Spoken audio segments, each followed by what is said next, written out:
আমি একজন নির্মাণ শ্রমিক, আমি রাজমিস্ত্রি, আমাদের হেড মিস্ত্রি মালিক পক্ষ থেকে টাকা পেলে কিছু টাকা রেখে দেয় শতকরা 20% হিসাবে।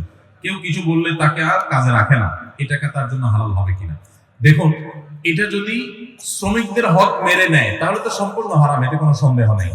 কিন্তু কখনো কখনো কন্ট্রাক্টররা চুক্তিতে আসে যে আমি ম্যান পাওয়ার বিজনেস যারা করে, যে আমি লোক সাপ্লাই দিব, সব ম্যানেজমেন্ট আমি করব এবং তার এত টাকা বেতন, এর অতিরিক্তটা আমার থাকবে। তো এরকম যদি হয় তাহলে সেটা জায়েজ হতে পারে।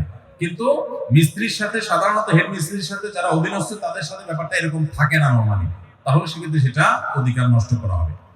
জাহান্নামীদের আগুনের মধ্যে গরমের আযাব দেওয়া হবে, কিন্তু জাহান্নামীদেরকে বরফের মধ্যে ঠান্ডার আযাব দেওয়া হবে কিনা? জি ভাই, আল্লাহ মাফ করুন আমাদেরকে জাহান্নাম থেকে। কোরআনে কারিমে আল্লাহ তাআলা জামহারীরের কথা বলেছেন। জামহারীর হলো জাহান্নামে ঠান্ডার মাধ্যমে অপরাধীদেরকে শাস্তি দেওয়া হবে, কখনো গরমে জাহান্নামে আগুনে, আবার কখনো ঠান্ডার মাধ্যমে। উভয়টার কথাই কোরআনে আছে। একটা হলো